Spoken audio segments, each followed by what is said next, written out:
We have now been doing about 4 conversations. This is our 5th. Recorded. Yeah. We had many others personal.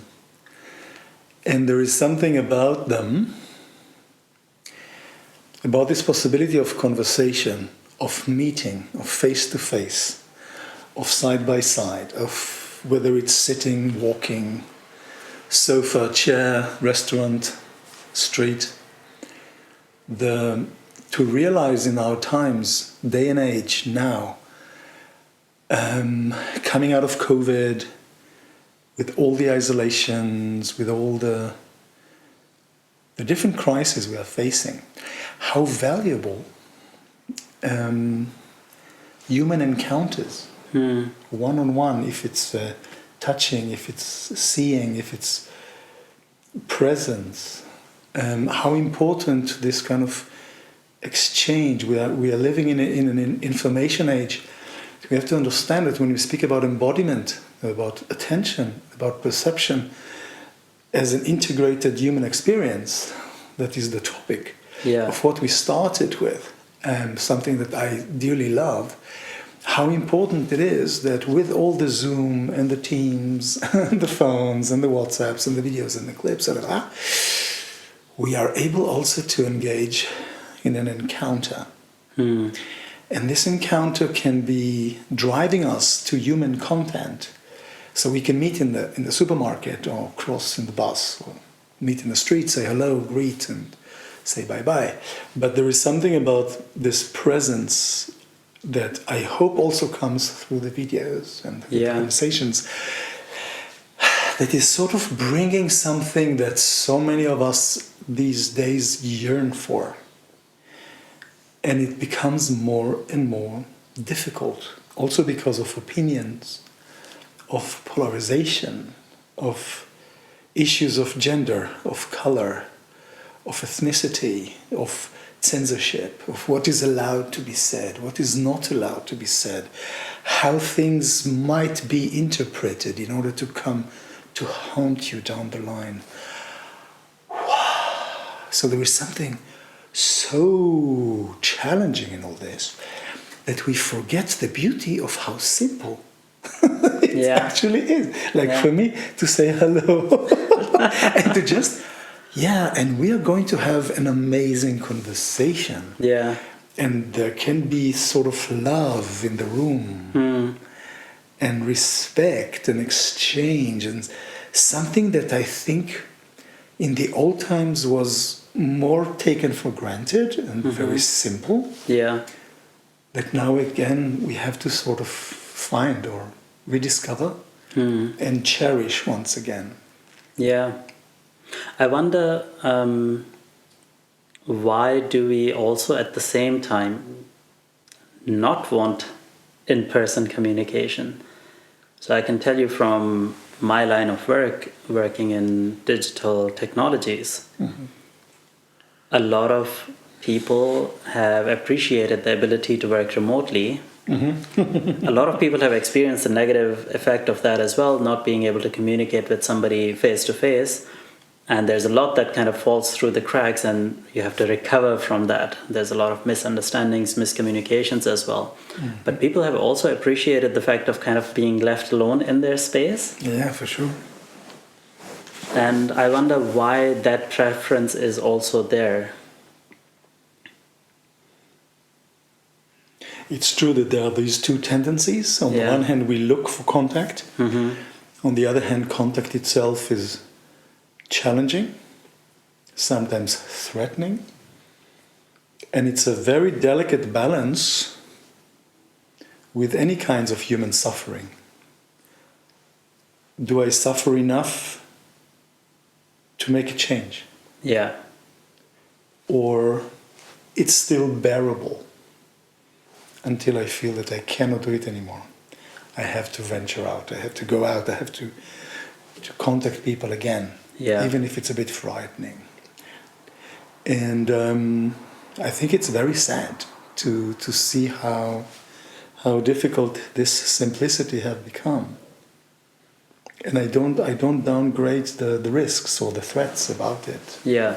It's very challenging, And you also, like, we are, in a phase of humanity, of society, the Western world at least, that in very innocent comment or a wish to say something, you can suddenly find yourself totally bombarded by terrible reactions as if you've done a crime. Yeah. And people are terrified.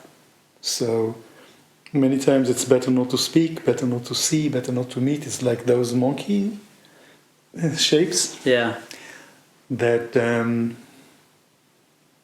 bring us to a corner, and the corner feels safer.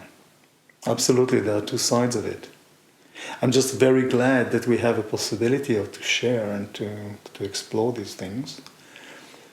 Perhaps even to commit our mistakes down the line of saying things that could be sensitive, and we can observe, correct, see how to go about it. But nowadays it feels very much like a threat, as if there is a need to observe one another and to catch the other doing something that is not supposed to be according to a certain thing. And this really has become complex. And for me, it's also part of my motivation of the foundation of human experience, to look at how embodiment, attention, perception allows us to search for this integration, because it has become very complicated to be human. Yeah. I hear myself saying those words, formulating these thoughts, and I'm still surprised by the result. Yeah. It becomes complicated to be human. And humans are, we nowadays know, in need of a tribe, in need of a community, in need of a family. We are not well alone. It might be frightening to connect, but we are not well alone. Children need it. You can see it in them. Sometimes we are already programmed to be more isolated. But children need it, and I think we all need it. Our pets need it. Yeah, so it's also important to bond with ourselves. With embodiment, for instance, when I teach people, many times I try to show them, look, in your body, with your body, through your body, you are in a relationship. If we think about the heart and the brain communication, there are a lot of new discoveries with neurology. It's not just top-down. Yeah. So the gut and the head and organs and senses, and they are all communicating. So in a way, our ecosystem, our embodiment, is already a relationship. And when we manage to have this relationship, it's not that we are less alone socially, but we already have a foot in the door, I would say, from the mind through the body into the world. Yeah. And so this is a little step. It is. So let me continue laying the ground for this conversation as well. It's a perfect start. In software engineering, when we are creating products, we have this practice that we call user testing or user interviews, where essentially we bring our product to people who might become potential users, who fit the profile. And we share it with them, and we ask them some questions. We are not testing the person, we are really seeing whether our understanding of their needs fits. And within that, there's this idea that you have to be very mindful of the difference between what the person thinks versus what they say, versus what they feel, versus what they do. So you might have somebody in this user interview, and you show them, let's say, my product, EpicWorks, and you're talking about planning. Most people plan to some degree, and you show them and you say, well, does this kind of make sense to you? How do you plan? And so on. Now, they might say, most people are very polite and nice, so they might say, oh, this is very nice, this makes sense. If I would do this, then I would have an understanding of what's coming up next and so on, and it might help me. This is what they would say. If you just stick with this, I would leave the room and I'd be like, yes, I built something that works for these people, and they will use it, and they will maybe pay for it, and I've got a business. But they might be thinking, yeah, it's nice, but it's another tool that I have to use. But that's not what they say. Yeah. What they say is partly true, but it's not the complete picture. So there's a difference between what they're thinking and what they're saying. They might be feeling a bit under pressure of, oh, I committed to this interview and now I'm sitting here and I have to maybe say good things about this software, because if I say bad things, what happens then? So you have the job of somehow creating the environment where they can express their feelings as well. But often there is a divide. And then when they feel trapped. They feel trapped. Slightly, yeah. And when they leave the room, even though in the room they said, oh, this is interesting, I will use it, they might get busy and do something entirely different. We know many people just in the personal growth world, especially at the beginning, as you said, there's a bit of suffering involved in order to change the situation. So you have a lot of people who want to change their lives, but they do exactly the opposite of going back to the same old habits over and over again, and they require a lot of support and courage, and transformation takes time. So there's this divide between saying, thinking, feeling, doing. Yeah. And our conversation today is going to be revolving around emotions and emotional body and the emotions in the body. And I'm just wondering, how do we bring this all together? Let's put the main question on the table. At the end of the day, we ideally do not want to be having such clear divides between these four aspects. I'm sure that there's more, because I think we can say in theory that when there's less of a divide, you're more in flow, you're living the life the way you feel it ought to be lived. When there's a divide, it's like you're performing, and you have the extra burden of keeping these things compartmentalized, because if you're not under control of this just natural expression, you might get hurt. Or you hurt others. So let's talk about these. It's also this kind of fear of making mistakes, and so it seems to me that our life is mediated or regulated by our emotional state, which doesn't get talked about much, and we may not even have often the tools. Because if I think about the education system, you go to school and you're supposed to perform a certain way in order to pass the tests for which the curriculum was designed. It wasn't designed for you. It wasn't designed for particular social interaction. Luckily, we have some schools that allow a bit more of that, but there's a curriculum. There's a certain, even though we say kids don't work, we basically make them work. We send them to a place where they have to perform. Child's labor. Child labor is real in this world, and it has been institutionalized. And then we go to work, and in most workplaces, emotion doesn't have a space.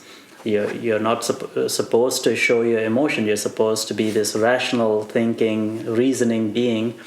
And we know in practice it doesn't work, because emotion still plays a part, but it's unacknowledged, it's unexpressed. And yet, like you said before, it's a sort of as if there is double glazing. Yeah. Or triple glazing, like in the heating system, to isolate the inside from the outside, that I will not show too much. Yeah. I will not show the wrong things. There is a lot of regulations, like you mentioned. And I would just broaden it. It's true about emotions, that they regulate how we feel and, of course, and how we act. But it's not just emotions. It's sometimes we tend to put everything there. We are wonderfully complex creatures. So we have intentions. And we have certain purposes that we try to achieve. So you can say, partly is what I feel, partly is what I need to achieve, what I want to achieve, what I want to show. It's not just about feeling, it's part of the motor of what is working, what is moving the entire thing. So yeah, this is going to be super interesting talk. Just in order to level the playing field, to make sure that we can meet on the same ground, I'm already taking care not to disappoint you later on. No worries. This is so sweet that we can speak about it. I have my notes. The thing is like this, especially when I work with people and on one-on-one, people have to pay attention or learn to pay attention also to their emotions. And it's more, how do I deal with my emotions? This would be one realm, more the personal experience. You already kind of have the fishing rod further down the lake concerning the interactions with others, which is also, of course, it's part of the situation. It makes it a little bit more complex. So we have to see how to cover the ground in a way that will do justice to this, because it's a big challenge, right? It's a big thing here. But I would at least start from the perspective of the individual and how, as a person, I start to be aware of my feelings. I will say also, why is that? I don't want to disappoint anybody, especially not you. We can later on down the line go also to the social interaction. The thing is, we are, again, like child labor. We are brought up in a society that this double or triple glazing becomes extremely useful and very fast. It's almost like bottom up, what we call in neurology, like very quick glance, you already know what's going on. Those things are extremely powerful, very important, but they often happen on autopilot. You look at someone, within a fraction of a second, you can gauge something about them. Threatening, okay, harmless, trustworthy, should I not? All these things happen sometimes within a fraction. And it's not necessarily that they are correct, but they are based on the past. And they are based on somatic markers, we call it now, somatic markers, that show us, this is dangerous, retreat. I see a gesture on the face of the person, he doesn't like what I'm saying, he doesn't like me, shut up. Okay? Or, this looks like easy prey, let's push. Yeah. All these mistakes we can do, and they are based on the catalog of our autopilot. It's a bit like today when we speak about AI or speak about computer systems or connectivity or different aspects of how networks learn. Let's assume that we do a little bit of that. It's not the whole thing, of course, but we learned something, we understood something, now we apply, and it's like speed dating. And it's adaptive behavior, right? It has served a purpose in the past. Yeah, but it's largely on autopilot. And I would say that many times we are using the emotions for those quick figuring out phases, but it's not really coming to terms with what we feel. And I would also raise the flag to say it leaves you many times emotionally depleted, because actually you are using your emotions like tentacles to make your way through, but not necessarily in a nourishing way. And hopefully you survive the end of the party, or you survive the speed dating, and you manage to come across this without making too many mistakes or too many enemies or so on. Challenging business. I would start at the other end, with me as an ecosystem being aware of what is felt. We speak sometimes about felt sense as an embodied awareness, which is very, very important. Here we speak about feelings, emotions, and this is where I would like to start. That's perfect. So let's start there. And I would ask you, having worked with thousands of people over many years and now writing a book that we are tentatively calling a field guide, what kind of emotional dysregulation or maladaptive behaviors have you seen in your working room when people show up? And I'm just, as a starting example, as a primer, I can tell you that on days where I've had potentially stressful meetings during the day at work, my digestion works differently. Right, so there's an emotion and there's a physical experience related to that. Wow. I know about people who, under stressful periods, so still acute, but over days, let's say they have to fire somebody, or they are looking at a breakup potentially happening, or a new relationship starting, and their back gives out. Here is my future ex. Indeed. Sorry. and so you have some people have very specific things that happen to them that are very tied to their emotional states that are physical. Back pain, physical pain, stress, tension in the shoulders. I know people who, for me, it used to be my lower back. But to full disclosure, I know people who would kind of hurt their neck or shoulder. Yeah. And it's such a clear connection. So can you talk about some more examples of this kind of dysregulation or lack of connection leading to symptoms? Amazing. So one thing, if we want to name it, even if the name is slightly a misnomer, and I would like to go beyond it, professionally, personally, let's call it psychosomatic things, because this is usually almost like the bin. Yeah. That we throw those kind of things there.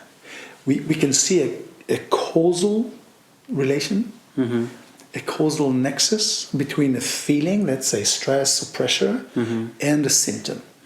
That's a classic one. Now, why is it so important? I will answer your question, but I have to be honest to the larger landscape. You and I, it's like we are going now in a canyon and we can see the horizon. We are going to go down to the Grand Canyon, but we have to come up on the other side, and we have to have a strategy for where we are going. Not to end up depressed, not to end up washed down in the rapids, not to get lost. I would challenge, again, I need to do this, and I like to do it as well. Our society has seen the psychosomatic as if the psychic, or the mental, or the psyche, the soul, causes the physics, or the physical, physiological, symptomatic, the condition. We looked at it and slowly, but it's a little bit silly, from one side to the other. So the soul causes the body to be sick. And this is also something that we can see in the last 100, 150 years becoming, okay, we understand that. But what about the other way? Yeah. So up the Grand Canyon from the other side, we have to speak about how the body can heal the mind. Yeah. Not just how the mind can make the body sick. Okay? Because if we are combined, the causality, or at least the influence, let's say, the correlation can work both ways. Yeah. But what you say is absolutely correct. There is a lot of that. Very obviously. There is, for instance, stress or fear. I can name some of them just to give examples. I think people might recognize them. One of the most bizarre ones are those guys. Knees. They are, I would say, as an embodiment person, they are almost like nervous aunts. They would be a bit like this. So many people, when they have a step to do in life, a change of phase, they dare, they want, or they're afraid to suddenly come with knee pain. Yeah. And it's out of the blue. They go to the doctor, they check it, everything is okay with the knee, or there is a little bit of something, but nothing dramatic. Yeah. In a few days, it's over. And it really feels like my knee is really not okay. Yeah. Something is really wrong. Yeah. So people can have it in the belly. I think bellies are quite commonly described as it can be tension, it can be holding, it can be frantic eating. Yeah. Or people that completely lose their appetite. It can be pain, it can be tension, it can be burning. Yeah. So, for instance, what we know from ulcers and gastritis, it's those tensions that it's like the lining of the tissue starts to burn itself. Yeah. Okay, so it starts to ache and to burn, and people can have this kind of pain coming and saying something is wrong with my belly, but down the line they start to see that there is something concerning enormous pressure, that they don't really feel how it's connected. But it's like a tunnel that you go from one end of the mountain and suddenly at the other end something explodes in your belly and you don't understand that it has some relation to how you are. Yeah. Especially because you have, let's say, acted like this for all of your life. So what's suddenly happening now? Yeah. So some people have it when they age or when they go through a big crisis. Another one is the German name of Hexenschuss. It's like the witch put a spell on you, but it's like she shot you. Like with an arrow. Yes. And it's not Cupid. It's not Cupid. At least not. Well, maybe. This is interesting. We live in a kinky town, so maybe the Hexen and the Cupids are having collaborations together. But then people can come with the lower back stiff or blocked, which also happens in those kind of situations. And all along the spine, it can be neck. Yeah. Usually it's the top and the bottom, mostly. It's very fascinating. Just full disclosure, I think everybody listening to this conversation will be able to say I'm probably somebody who has had a lot of problems. Because I've had an ACL replaced in my right knee, and a couple of weeks after, as I was recovering from my right knee, my left knee for the first time got tweaked in my life. It was perfect up until that point. And then on and off, I've had issues with it. And luckily, I'm on the mend now, and it seems to be working well. And to be very honest, I have to say, it is connected with my feelings. I haven't had lower back pain in a long time. Thank God for that. I notice this now with my shoulder. And it's maybe it's a bit far-fetched, but my theory is when I have a hard, fast game of paddle, my shoulder feels fine afterwards. Paddle or padel for the listeners, it's the game that is a combination between squash and tennis. When I have a slow game that I'm not enjoying, my shoulder hurts after that.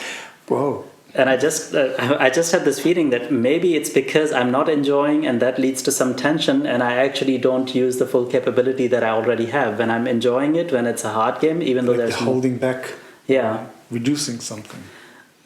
So there's something about it, and maybe because you mentioned psychosomatic, the thought that came to my mind is, I think we can put the psycho part aside and just call it as it is, which is it is all somatic, because if I think back to my experiences, in those moments I have all these physical expressions of the state that I'm going through. I have some inkling of what I'm dealing with, but my mind, the psycho part, is actually confused. The psycho part sounds a bit like...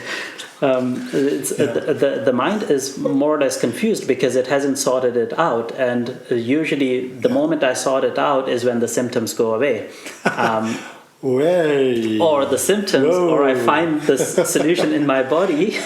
Beautiful. And the mind also straightens itself out. So it seems the mind is really just an indicator rather than the instigator. Rather than the instigator. Yeah. Well, there is a cycle there. That's what I meant about the Grand Canyon. Because what you mentioned now already shows us part of the healing process. Right. Because if we look at it like psycho and somatics, as if they are separate and there is a cause and effect relationship, we already have divided them. But when we start closing the circle, and for me this is why it's so important, because we don't want to broaden the divide, we want to bring it together and to converge back into one. So when you use your smart head and your mind to understand what's going on, and the body starts to show you the signs, like Hansel and Gretel, those the children that get lost in the forest, and they have those breadcrumbs to show them the signs. The body starts to show us the signs, and when we follow them, and suddenly something starts to, I wouldn't mention it as a learning curve, as a perceptual curve of me coming back to terms with my knee or with my head. People have very, very interesting conditions of this kind, and like I can get very blurry. I can go into a panic attack because I'm afraid, I'm terrified of certain things, even if there are small things. We can get to the difference between the big things and small things. But when my mind is able to enlarge, let's say, instead of sitting in my head, a bit like the king or the queen, and looking down at the knee and saying, this subject is not serving me properly. Or getting angry with it, having a bad relationship with it. Or putting it into a dungeon, putting it out of sight and letting it rot. This also be, like you're bad, you're going into prison. When I don't do this, but I'm starting to do that, this is where the body-mind problem, again, we are going to talk about this a lot, becomes an embodiment healing. This is mega, this is big. But in our personal lives, it means that I start to look at my ache, or at my fear, or at my emotions, my limitations, as something to converse with. Yeah. Something to learn about myself through. And this is the moment that it might be very quick. Sometimes you understand something and it takes a while until you manage to change something in the symptoms or the suffering.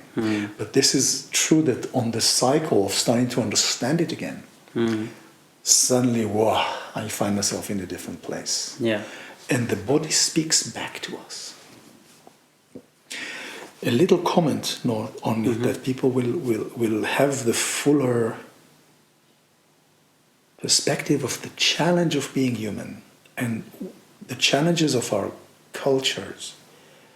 The ancient Greeks used to speak about the soma, the body on the level of soma, as the sema, which was the coffin. So the body was the grave. We have to understand that. We have to be fair. Yeah. Also with our heritage, where we come from. Today we understand the somatics as living bodies. But it was almost like anatomy was actually dissecting bodies, dead bodies.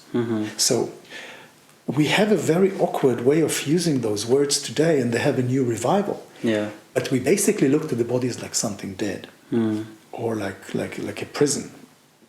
So when we are looking now at making contact again, these are the moments that I would say beyond healing as a practice or beyond therapy, and even beyond me just learning about my specific knee, I have to start to look at the healing process of becoming human again. Yeah. And becoming this healthy ecosystem again. And confronting my limitations, not because I need to be there, but I'm struggling here. And every little step that I'm doing is amazing, because the world has never been with me in this little step. So maybe somebody else can run a marathon and they can do crazy things, but I managed to do my little step. And this brings the universe now to a slightly new phase. Yeah. So I managed to make peace with my knee or with my neck. It's huge. Yeah. And on my perceptual clock, it's evolution. Evolution. Indeed. And the same thing with emotions. So we spoke a lot about how it appears in the body. And sometimes it's not necessarily physical in a very direct, symptomatic way. But we do feel, even now, if we feel the atmosphere, or we feel the mood, or we feel the feeling, it doesn't have to be huge emotions, but there is constant flow of something. Yeah. It appears as a rhythm of how panicky or how slow, how excited or how depressed I am. There is constant, like a mini vibration of special feeling of the now. Yeah. Damasio calls this the feeling of what is happening. And he says that we constantly, neurologically speaking, as a neurologist, constantly he describes we have a feeling of the unfolding time. And this has a quality of feeling to it. Something I can, and again, I'm saying this because it's almost like being in a forest and noticing the wind, the breeze, feeling if there is a hunter or so there is something, some danger, if I'm okay or not. I'm like, if we are getting awake and aware of that, there is constantly this. It becomes part of the soundtrack of our lives. It's a bit like background music. Yeah. That is like, we don't have to deal with this, but it's just there, or there is a constant vibration or constant feeling. It's a bit like an organic feeling of our feelings. Yeah. And then things are registered, and suddenly, suddenly, whee, and I'm dancing with this. You're coming from movement and dancing as well. So it's a bit like dancing with our feelings and emotions and just being aware of them. But much of the time, we don't need to do something. Yeah. We tend to look at feelings, and I have a problem with my emotions. Again, as a problem, as a therapy, I must do something. I must fix this. If we can be softer with the feelings, just like with the knees or the back, I can start to see, okay, I feel. All right. It's part of the color. Yeah. It's part of the music. It's part of the background. And I can be aware of it. The amazing thing, again, to the other side of the canyon, I can learn to use my feelings as a very subtle antenna. Yeah. To feel the situation and then to be able to navigate it. To be able to find my place with it. This is important because if we start to notice the antenna and I can see how my body is now, is everything okay? Is Balach happy? Are we advancing with our talk? Whatever it is, I'm going shopping. Is the person next to me in the cashier a bit crazy? I should take a step back, or I don't know. Sometimes it's difficult things, you know. Yeah. But I feel my world through the antenna of the emotions or the feeling. I can better navigate, and then I can see more clearly. Eylam, you're just nervous. Take it easy. Okay, or you are accelerating. It's a bit like in a car. Yeah. Hello, take it easy, man. Yeah. So, no, we have to rush. Really? So there is something about these antennas with question marks that start to wake us up, and the body and the feelings are showing us, wait a minute, I'm in a panic attack now. Why? So the bus didn't come. By the way, a good example. On the way here, I was taking another way with the bus. So I took number 245 from the other place that usually I do. And I just tried. And suddenly the bus stops in the middle of the way. It goes until a certain Straße, Turmstraße. Whoa, what's going on with the time? I can now start, because I like to be punctual. I can go into my Eylami attack. Sunday, the bus, what are we going to do? Should I? Yeah. Or I can just check the app, check the situation and say, okay, even if I will be late 2 minutes, you will forgive me. Yeah. And I go out of my bad dream. Now those kind of bubbles of like the dungeon or the prison or the panic are constantly there. Yeah. Like, I forgot to buy butter. I need to... And I go immediately into something. Yeah. Some people don't go into the nervous version. They become angry. Or they become tough or cold. Yeah. We do it in different ways. So the antennas pick up different waves, different frequencies, and we can also react to it with our autopilot. Like every time I make a mistake, let's say, I get angry at the dog. Yeah. I do my little thing. In my case, I apologize automatically. Yeah. Whatever it is. And then we can start to see, wow, actually I'm now riding this wrong train. Yeah. How do I get off? So those bubbles of emotions pop in our lives. Again, also them on autopilot. Yeah. Out of the autopilot of the bubble, let's say that I apologize or get angry or blame the dog, I start to create a cycle of situations with other people that have no idea that I just went into a lala. Yeah. And they would go with their lalas, and then we have two lalas talking. That's why I'm saying let's take one by one, because it can get very complicated. Yeah. So I notice this, and I just, it's a bit like being an organism. Let's say that we are now living beings, which we are, in a surrounding in this beautiful room. We have this amazing conversation, and we let our sentinels and our perception and emotions and feelings and attention to expand. And then we start to feel what the situation requires. This would be a healthy, balanced use of emotions. Yeah. It's not something from the past, it's not an autopilot, it's something that would be something wonderful to aspire to, which is actually totally within our capacities. Yeah. We just have to learn how to notice the body, how to notice our attention, how to perceive the situation. And if there is no trigger, everything is okay. Yeah. And then I can perceive. Everything okay doesn't mean that I have to get bored, but I can perceive the situation and I can take time to consider, for instance. Maybe we have to approach this. Maybe we have to think about that. Okay, I can be more creative. I can feel if something fits now according to what we are saying or not. Or wait a minute, maybe I forgot something. And I'm starting to think and to feel. Yeah. To emote in a healthy way, in a space, and then I don't run to the library to pick up my common pretense of reaction. I go into the situation now, and I flow with what is happening. So let's say that now you tell me, Eylam, you went the wrong way. Ooh, okay, I will have an automatic reaction of, oh, sorry, because I tend to apologize, all right. Let's check again, and let's expand. Let's sense. Let's feel. Let's. It's like almost like smelling. It's like, and if we are okay, we can. So it's like you surf the wave, but you crashed. Yeah. Okay, you take your surfboard, go out to the ocean, and start again. Yeah. This kind of thing would be what would be a healthy balance and flow. Yeah. So. Let there be light. Let there be light, because we have clouds coming in and going. You felt it, huh? It makes Yeah. also. This is also like something. The lack of light in Northern Europe makes immediately There's something also for the feeling, huh? Yeah. Super interesting.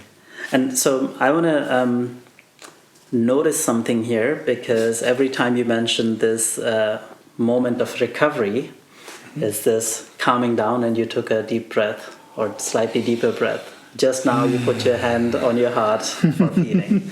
And as Facebook and many other platforms and the cliche memes would tell us, heart is the seat of that emotion and feeling.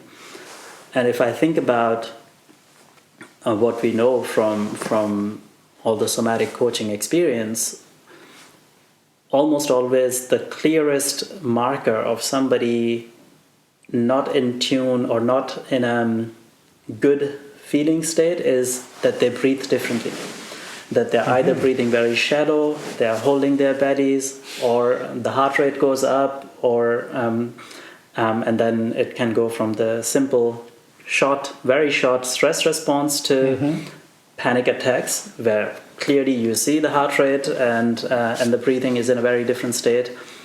And coming back and attuning yourself to those feelings and getting to that state where it starts to be manageable, not that you found the solution, but you are now working with it rather than, being in this state of confusion while your body is going haywire. How much of a role does the heart and the lungs play in this story? Interesting. Well, if we try to look at what the bodies tell us, and our own bodies tell us, and others look at us or we look at them, and we don't just put it into the body language experts that have a certain theory, but to really try to feel it, feel, they tell us a lot.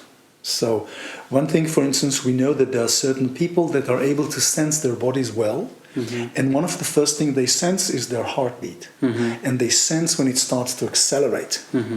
There was an amazing article that I didn't really understand, but apparently certain people that are working on the stock exchange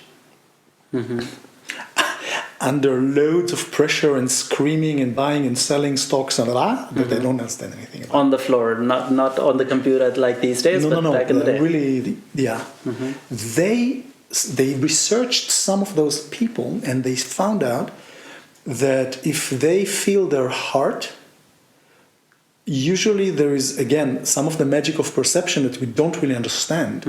Their heart rate tells them, according to the speeding and the slowing down, accelerating, decelerating, to feel how their excitement is, gauging the information compared to the fear response, and they know how to manage this, and if they are attuned, they make better choices concerning the finances of their investments. Yeah. Crazy. Yeah. So somehow we call this interoception in the physiology field. Interoception means that I can feel my visceral signs. I can feel what is happening in my belly, my heart, my breathing, and I can hopefully navigate with this better.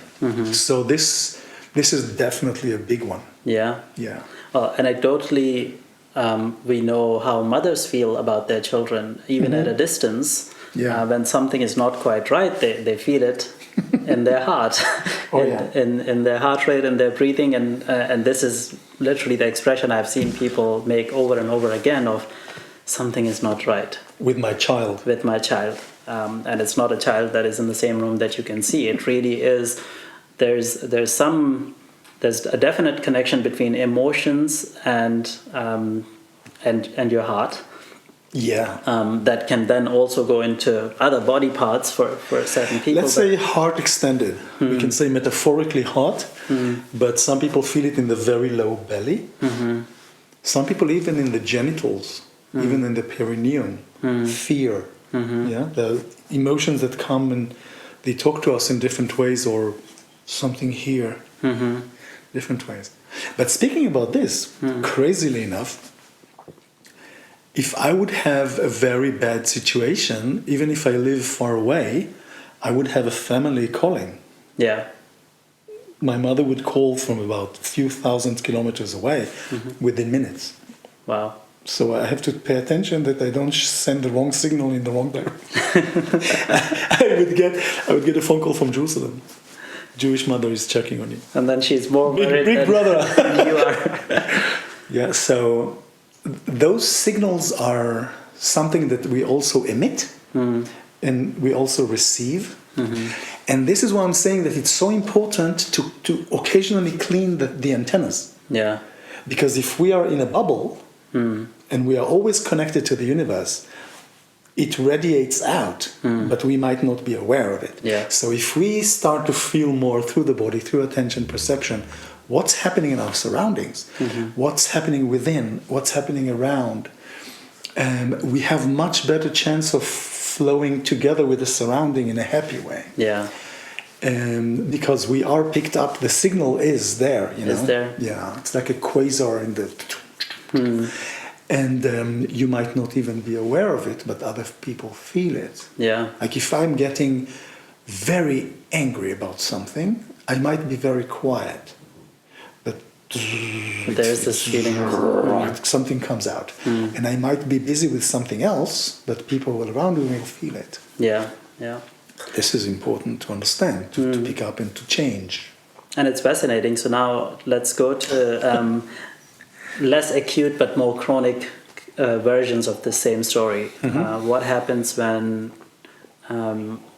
people suffer through whatever situation for a longer period of time, and then they show up in your working room with physical symptoms, anxiety, emotional pain. How does that kind of show up, and how do you work with that? Because in the short term, you landed at Turmstrasse, you were potentially going to be late by 10 minutes or 5 minutes. You notice that you breathe, you're okay. I made it on time. But you made it on time. And now we can laugh about it and tell the story. Yeah. It's, like less than an hour of this mini suffering. Yeah. But there are many people that we know that we have helped as well, who have dealt with situations that have lasted much longer. How do you work with that, and what are the markers of that? How does that show up?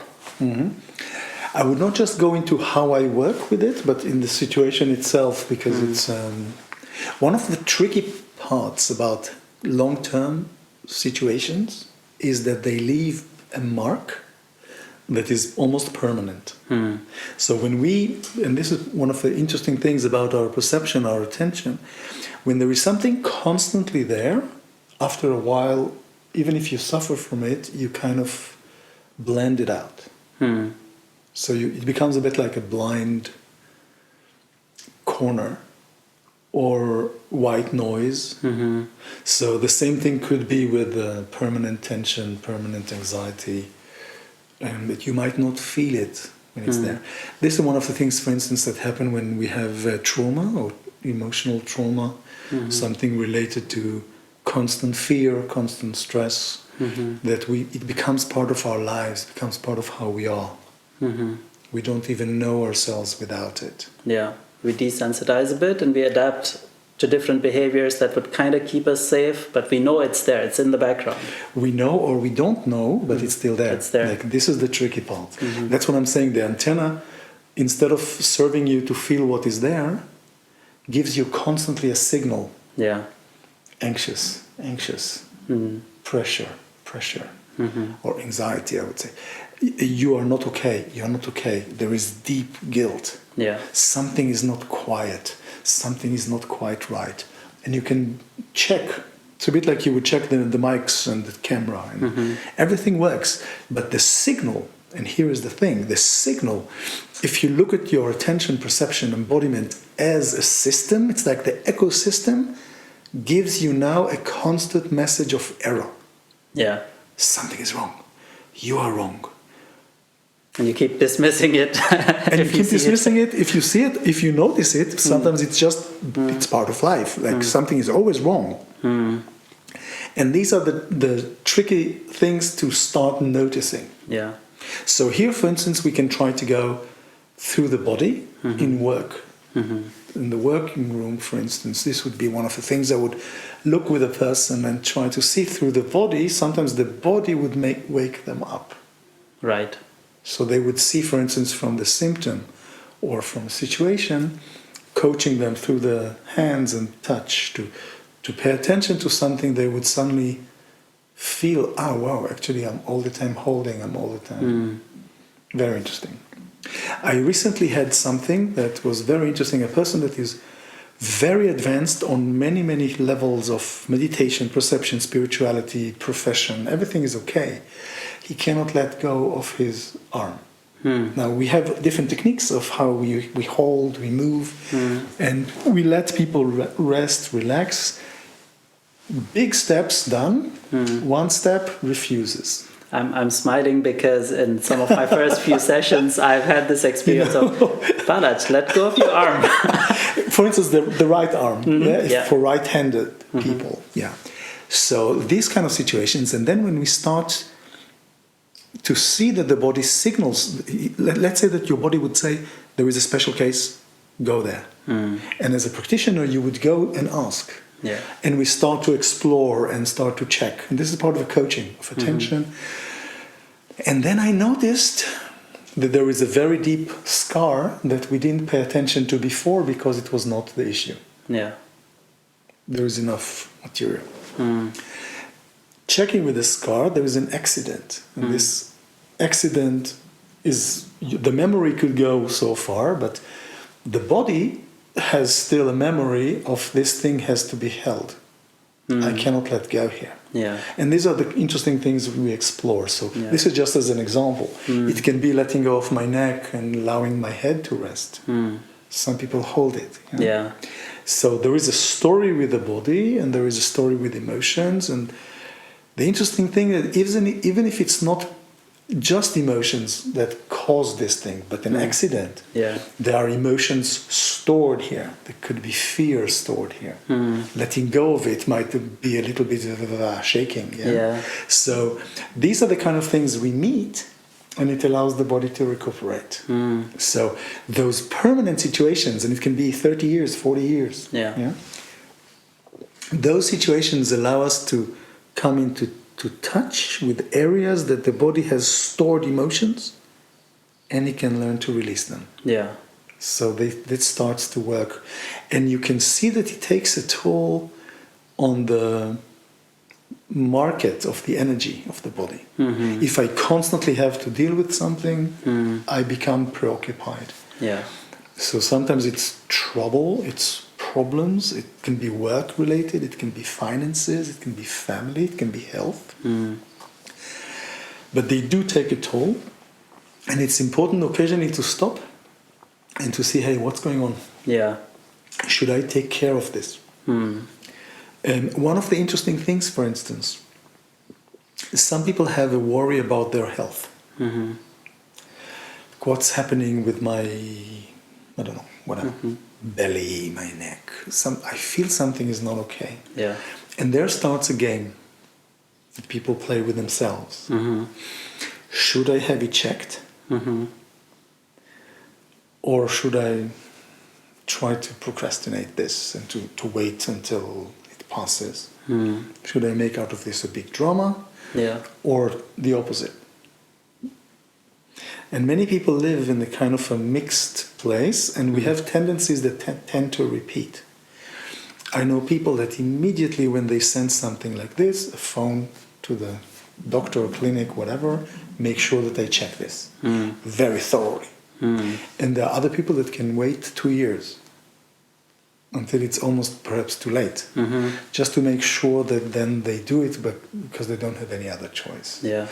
Those are the kind of interesting things where the body and the mind and the person, they don't just display sort of what we should do or how we should be, but tendencies of how we normally do things. Yeah. So those are the ones that delay, they are the ones that are very quickly to follow.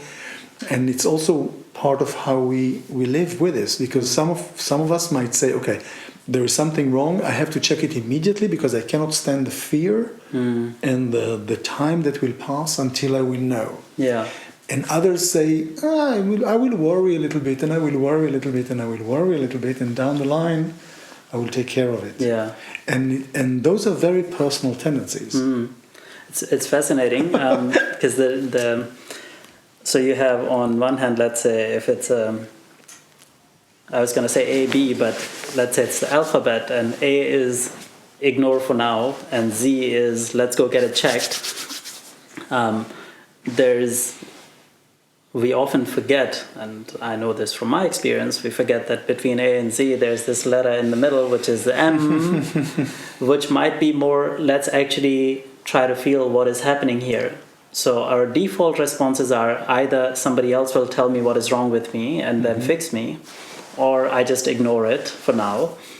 But in between there's this space where we could also learn to communicate and pay attention to it ourselves, and that might already give us some answers. Yeah. And I want to throw in 2 more examples because this conversation is fascinating, and I don't know, since I'm at an angle to the camera, whether people will see this for me, but when I was a kid, I was sitting behind my uncle on the motorbike, and my foot got caught in the back wheel. And I have a little scar on my ankle. And I've had, as I said, I've had an ACL replaced, and my second knee has had its own trouble as well. I'm generally healthy. I'm able to play all these high-impact sports at the moment and have played in the past. So somehow my body has capabilities. Both on the right side, on the right foot. Yeah, the accident was on the right side. And suddenly I'm thinking maybe part of the picture or part of the reason why I had such trouble with my right knee might have been that since childhood I have been holding my leg because there was this fear of I have to hold this, I cannot let it go, because letting it go would mean something would just crunch it up. Yes, there's a danger. There's danger. The place is under threat. Yeah. Yes. And it's something, when I started learning about somatic coaching, for me this idea of fear stored in the body was just an idea. It was a bunch of words that at some point became intellectually understandable, but over time, working with other people and myself And now this is another example where I can really say, yes, there was fear stored in my body as a result of that accident. Yeah.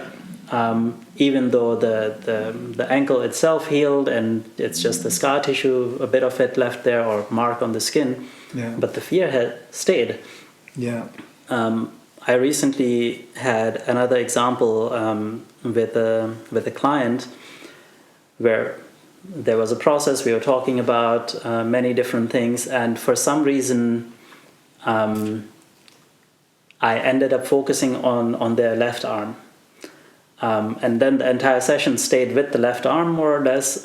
But along the way, we discovered a bunch of things where it was, and they said, "Yeah, this feels right somehow." And so we stayed with it. And what came out of that was that when this person was a child, they wanted to write with the left hand, but they were told not to, and to write with the right hand. And a lot of emotion came up in this session, because what that meant for that person was that they were not allowed to express themselves. And now I'm talking about a 50-year-old person. It's usually more old school tendencies in education. Yeah. But you see the body stories. Exactly. So there's this literally the emotion stored within the body, connected with the body, and then we find the way back again through the body. Yeah. But it starts to open up again. Beautiful. So this is the coding. Both examples are coding of how the body stores learning. Yeah. If you speak about fear almost like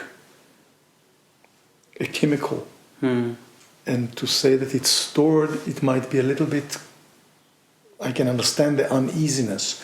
But if you look, for instance, at fear as a fear reaction, or as a gesture, or as a tendency to be careful, and it starts to be part of how you walk, or how you are running, or how you sit, then you see that you are collecting yourself in a certain way, and it becomes part of your life. It becomes part of your makeup. Yeah.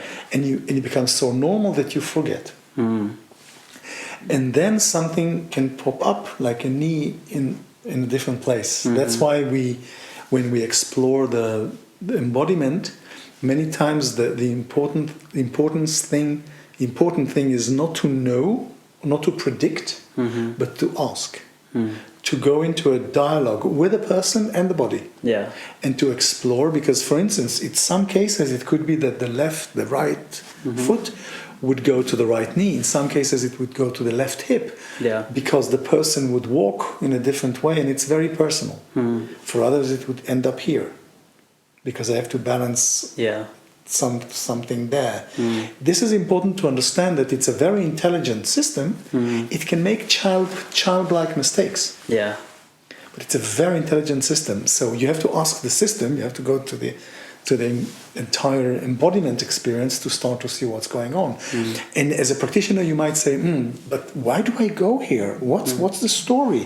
And I might not have the answer. Yeah. So you have to see, do I trust my feeling? Or I will discard this, or wait to a later time. So the emotions are many times stored as a gestures of learning. For instance, I cannot express myself here. I have to do it according to the authority or how it's supposed to be. And it's very old school in education, which is not now the topic, but you can see how education controls the body. Yeah. The body becomes the object of intervention, also in punishment. Yeah. Also in reward, and also in manipulation. So because it's tangible, it's easy to access, and there are many times unfinished business that we still have there. Beautiful examples, it's real.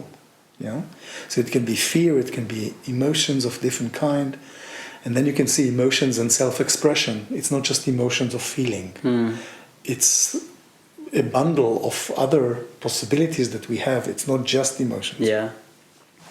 So it can go into self-expression. It can go into gestures of movement, different possibilities. That's why I'm saying we are really unfolding environments, and it's worthwhile to explore. Yeah. And to see how the feelings are telling us the story. And this can be over long term. You might work with somebody who is now 50, And it happened to them when they were 6 Yeah. or 8. So this can be decades in the making. And then one day the body is free. Yeah. And this is very important to understand, related also to our other topics that we spoke about, learning and to embodiment.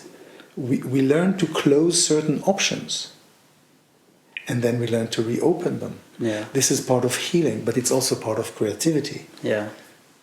The story of I don't know if it's true, I read it as a teen long ago, it just left a mark on me. That the way you educate elephants in Asia is by training them as baby elephants that they cannot let go of a certain ring. Yeah. Of course, the adult elephant can crash down the whole house. Yeah. So you have to imprint a closed noose of perception implemented in this animal to say, when I put this thing on your foot, you cannot break free. Yeah. Agreed? And then the baby elephant says agreed, and they will not check it again 30 years later. Yeah. This door has closed. Crazy. There was a story when the wall came down that there was a community of deer in the forest between Austria and the Czech Republic. And they were cut because they built the wall. And then some deers of this community got stuck there. Some deer got stuck here, east and west, sort of. When the wall came down, those two communities didn't mingle again. Wow. So it means that they learned as if the wall is there. Yeah. And then you start to adapt it. It might even be that now there are two little communities, or maybe different species evolve out of those things. Yeah. And it can be completely at random, very crazy situations that you don't even plan. Yeah. But then something learns that this is how you do it. Yeah. And that's why the autopilot is so dangerous, emotionally as well. Yeah. And then when we say, okay, now I can dare to do it differently. And then I step beyond my border and I take a new phase, a new step. For instance, people that never dare to sing. And they have something in the throat, yeah? Or it can be different things that relate to this self-expression. Yeah. And it's beautiful to accompany them, to show, to do a new thing. Or I met it was very interesting. I met a singer in Switzerland. She was a rocker, she was a feminist, she was very dark black. And she could go on stage and yell and scream. And she looked very, very free. So the audience loved it. She was raw. Yeah. She could not dare to sing a soft song. Wow. This terrified her. So this very, very warrior-like rocker could not come to sing a soft song. And it's not the first time. By the way, there is a story of a very famous song by the Rolling Stones, As Tears Go By, I think it's called, that they gave to one of their girlfriends, Marianne Faithfull. She became very, very famous singing the song. The Stones were so tough, tough cookies, they could not bring themselves to sing this mushy song. So they gave it to somebody else. So you can see it's not necessarily just about being strong, it's sometimes by being soft that terrifies us. Yeah. And some people, by the way, when we work with people that have been going through physical abuse and others, when it's imprinted into the body, sometimes the soft touch is the most dangerous one. Yeah. And when you approach it rationally, you say, but no, everything is okay. It's coded differently. It's fascinating how these kind of encodings show up. So somebody who was told to behave a certain way in the childhood, in a situation where it meant something to them, that can lead to issues with authority figures later on in life. So somebody who had this experience at age 6, for the next 40 years, are the rebel who's always fighting against authority. Yeah. But really just fighting and not being able to negotiate, because having a conversation and finding mutual ground was never part of that picture. somebody else can go completely silent. So every time they have to go to a government office, they almost have a panic attack. Getting a driving license. I'm one of those. And I've been through those experiences as well. I grew up in a society where you had to comply for survival. Yeah. Right. So. By the way, in most societies. In most societies. Let's even also our Western free. Absolutely. You have to wear jeans because everybody has jeans. Yeah. You comply. Now the jeans have holes. Since a decade, people go with holes in their jeans. And you have to have those. And I think that's why it's important to say this, because it's in some cases people would have very clear unpleasant symptoms which would eventually get them to seek help and recover from it. But there's this majority of our population which is carrying a lot of these encodings, and it's like that white noise that is in the background. Yeah. And it shows up in all sorts of ways. On the road to recovery, you have people who think, if it's not painful, it's not worth it, because that's how they see it. I have to deserve this, earn this recovery, and the path must be painful, and soft touch is what they're scared of. And it's bizarre when we talk about it and when it comes up. I would say that, sorry to jump in, but I would say that we are all coded. Sometimes the coding starts to become unbearable. Right. And then we need to act. But we can also say, wait. I'm still coded. Do I want to be coded? It's not because I'm suffering now. Yeah. Because I would like to be a little bit more, and again, emotionally, feeling-wise, I would like to fresh up my life. Yeah. For instance, I would like to be excited again. I'm not excited enough. People, for instance, they become tough or kind of cool. Yeah. And they don't just jump around and start laughing or whatever. They feel a little bit held back. Just a little code, minor. It doesn't have to be terrible. But they do want to go beyond it. And this is the places that we should really think, each one of us, for ourselves, for our own sakes. And there are certain things, certain doors that we close. Yeah. And then we can open them. The emotional benefit is amazing. Yeah. Because it's like you open a window, there is fresh wind coming. Yeah. Wow, I didn't remember it like this. Yeah, those kind of things. Yeah. And this is also the coding. So there is, I would say, very gentle game, subtle and slightly tricky between how we close options and code them to close them, and how can we decode and allow them to open. Yeah. And there is a huge emotional benefit, not because of the trouble, but because of the freshening up. Yeah. Because of doing a new movement or daring to play a different game, a different language. I want to mention two such openings of the window this morning. Just so excited, I'm starting to feel I'm going to levitate. Before we started talking and recording, we were looking at the book of Dr. Gabor Mate, The Myth of Normal. And that normal, in a way, has become toxic at this moment, because normal is with suppressed emotions. Normal is behaving within certain bounds and not stepping out. Normal is not creative anymore. That was perhaps adaptive and needed for a certain period of time, but now it has become problematic. And so we need different perspectives. We need to be able to look at what we have taken on and see whether it's still serving us or whether there's possibilities. And I love this idea of you don't have to seek help or reflect or review these things until kind of you hit rock bottom. You can do this in normal life and it will only make it better. Yeah. The other book that I want to mention as well, so Dr. Gabor Mate's book, The Myth of Normal, is there, and he has many talks about it.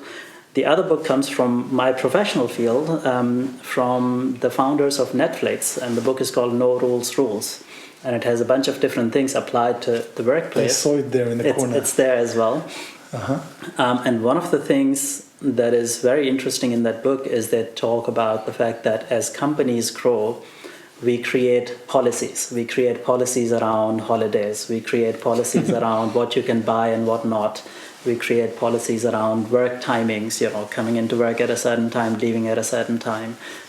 So if it's just the two of us, we can have these talks and, we find our way. But the moment there is third and fourth person involved, we start creating systems and policies on how to engage with each other for a potentially productive result or behavior and the result.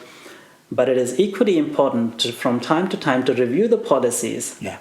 And kill the policies that don't serve us anymore. Yes. And this is what happens in corporates, for example, where I have to, I want to buy a new keyboard, and I'm using a MacBook, so I want to buy the Apple Magic Keyboard, which is super nice and works well with my system, but it costs €120. It's not the €20 Logitech keyboard. Mm-hmm.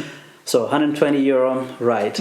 I have to fill out a form. It takes me about 15 minutes to fill out the form because I have to put in all the different serial numbers and potential options from where I could purchase it.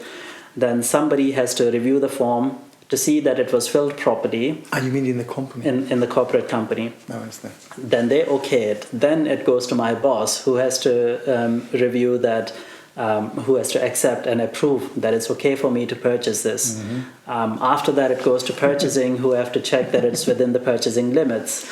And if it's just €10 further, they send it back. Now, 6 people have spent more than 15 minutes each, and our combined time is worth more than €200. But even now, when you tell the story, what is the feeling? It's a mess. The emotion, it feels like constipation. Yeah. It's a sense of what the hell is wrong with us. Yeah. And so this idea of patterns that might have been adaptive and useful at certain point to review and to creatively find new versions of those or to upgrade them is incredibly important, or as you say, to polish the antennas. So how do you go about polishing the antennas when things are okay? When there's nothing really that is coming crashing down, what do you advise and suggest? One word, creativity. Mm-hmm. And this is a funny thing. Mm-hmm. If we start to play creative, it's like we bring a child into the room and they start to check out stuff and play around and to ask questions. This is one of those healthy things. Again, I'm not speaking about terrible situations. Mm-hmm. Yeah? But for instance, what you described before about the no rules and about the normal flow of how things and the bureaucratic tendencies we all have is that we start to create pathways. And again, we are in the context of emotions. It can appear in different things. But there are pathways of how things should be done.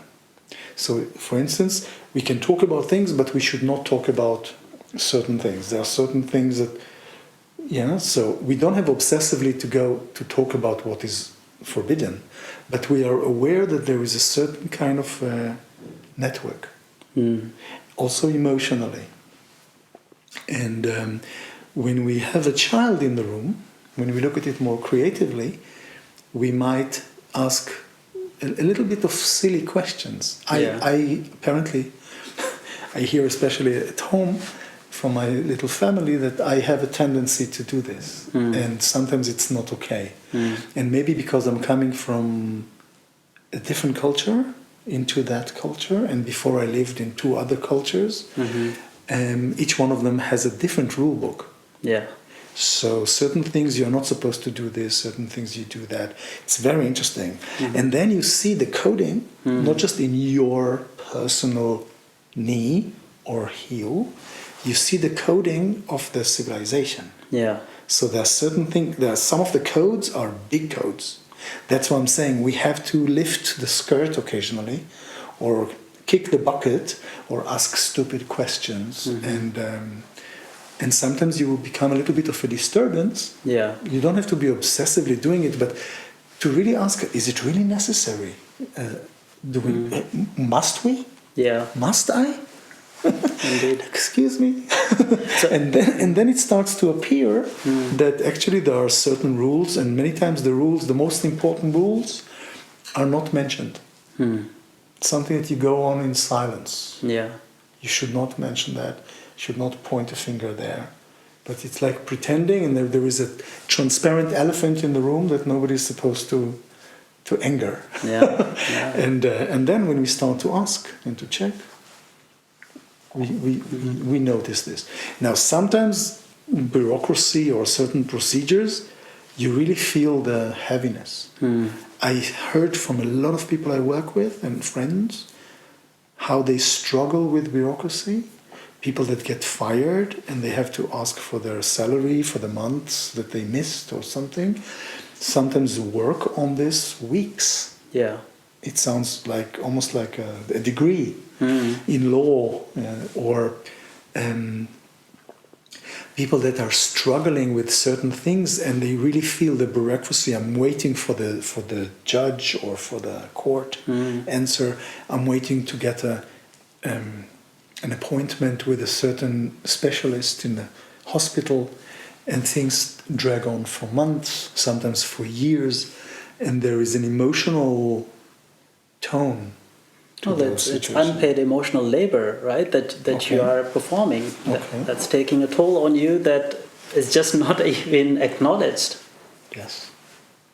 I didn't think of it like this, but it's true. And then you feel depleted, you feel sad, you feel low. Some of the things we cannot help, we cannot change, because I know in my case we have a legal case that is lingering now for years, and the other side tries to make it as long as they can until you are broken or broke. And those things take a lot of energy. Yeah. So we can notice those emotions and also notice the way that things could be leaving or wasted or like a kind of a drag or a drip, that gradually the bucket is getting dry or you're getting weaker and slower, lower, older, gray, and so on. And to notice those things and to see what can be done, because it might not be just on the level of legal systems or medical systems or tech organizations, but to notice this thing really kills me. This is not good for me. I have to wake up. What can I do different? How can I talk about this? How can I even gently ask a person to get some help, or to ask them, why do you do it like this? Well, can we find an alternative? Yeah. And each time we do this, we have to be aware there is a risk involved, because we are waking up the sleeping dogs. Yeah. Or we are challenging someone to think maybe differently than what they normally do. And especially when we move countries, because both of us live in a third country that we didn't grow up in, or in a second country, you tend to see things differently. Yeah. And there are certain agreements that were closed off, and that's it. Yeah. And so, and there is a risk emotionally in challenging it. There is a risk emotionally of neglecting it. And we have to find, how do we want to manage this? Yeah. And again, noticing the body, noticing our level of energy, noticing the atmosphere, many times gives us a good measure of what's going on. Do I challenge this? Do I ask about this? Do I raise the subject? Yeah. Or not? And you can feel the tension in the air also. This communicating about these feelings, communicating those emotions feels like a very big first step when things have gone on for too long, when we have somehow been in that system. One of my fascinating experiences was coaching somebody a couple of years ago, where they were really on the verge of burnout, because in their organization a lot of the issues were kind of just kept on swept under the rug, or not acknowledged. And since in organizations emotion, and I think also in society, maybe we can talk a bit about it, as if emotions are bad, as if you shouldn't feel angry, as if you shouldn't feel hurt, that everybody should be able to be rational and discuss things through, which doesn't happen in reality. And so these emotions for this person were always there. And the breakthrough came when we somehow managed, and it took a bit of time, to bring the conversation to, before we are able to do something about it, we are talking about something that has gone on for at least 3 years in this person's case, that all their good ideas were dismissed and they had been kind of just working and doing something that was soulless for them. Let's acknowledge how you feel. because the feeling is there, and even if work wouldn't acknowledge it, you carry this feeling back to your family. Absolutely. When you go home, how does your wife feel? How do your kids feel? This person has two wonderful kids. And let's talk about that. Let's bring that into the picture. And this was very hard for this person to do. But from that moment on, it started to shift, where they were able to say, look, yeah, it's true that when I get home, I'm still grumpy, Yes. and I'm still depleted out of energy, and I would at least not want my family to suffer. Yeah. And then we came to this thing of, okay, let's start talking about it also in public. It's okay in a work meeting to say, you know what, dear boss, when you just dismissed everything that I said, forget about all the business implications of it, but it was hurtful. Yeah. Interesting. You can see the crossing between the professional person and the private person. Yeah. The body has both. And we cross the bridge. And that's why it's also so important to manage our situation in this case, because you come home toxic. Yeah. And you don't want to. And you don't know how to communicate about it with yourself or other people. And it might explode in the wrong place, like with the dog. Yeah. You might get angry at the dog. Yeah, those kind of things. So part of the regulation of not to feel how to feel. And this sounds like a wonderful process that you've been doing that can neutralize a bomb. Yeah. Because down the line it can be unhealthy. And to recover. So I'm happy to report that in this person's case they started communicating this, and it's a wonderful guy who had many skills that were basically, a lot of those doors were closed off or not allowed to be opened in the professional setting. But as he started to communicate, things started to change, and this person became a source of inspiration for a whole lot of people. And many times they are kept down because of politics or inner situations of power. Yeah. And people don't want to hear it. Because that possibility was also not shown or seen by this person. And in a way, as you said, one word, creativity, we approached it with a slightly different angle. Yes. That's why perception and attention can be so beneficial to deal with emotions, because you can perceive. Perception by nature has a network of endless possibilities, and that's why we can be creative out of this and look at those places that we got stuck in slightly different angles. So this is very, very useful. Yeah.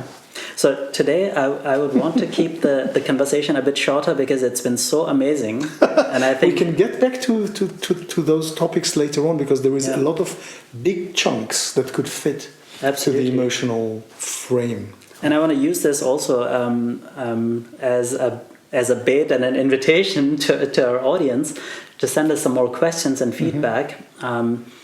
Because I feel today we touched a very important aspect of our being and connecting with all the other aspects that we have talked about. And we found our voice and flow today. I'm definitely happy with this conversation.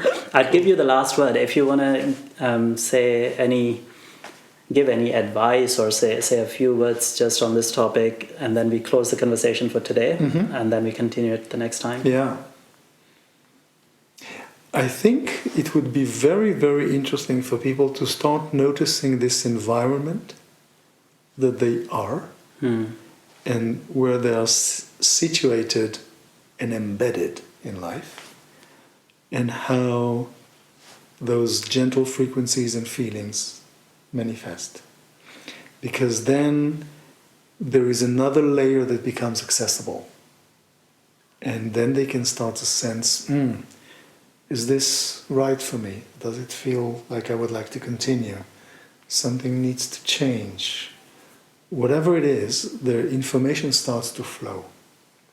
When we think of this in the regimented way, in the organized way, we consider, is this right? Is this wrong? What is the truth? What is the reality? And many times there, the debate is already far away from the emotion and from the feelings.